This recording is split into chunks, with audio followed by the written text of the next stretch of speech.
পানি পানি, এক বিন্দু পানিতে হইল মানব দেহ খানি। ইসরাফিল ফেরেশতা যেদিন সিংহাতে ফুঁক দিবে, তামাম দুনিয়া আবার পানিময় হইবে।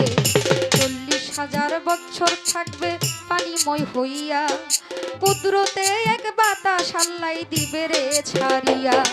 সেই বাতাসে ঢেউ তুলিবে, ঢেউয়ে করবে ফেনা, সেই ফেনা হইতে হবে একটা বালু কণা।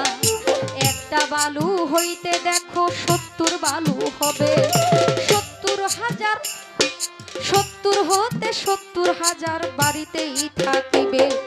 পৃথিবীর মধ্যভাগে আছে কাবা ঘর, সেইখানে করিবেন আল্লাহ কঠিন হাসর। জেনে শুনে সেই খবর জেনে শুনে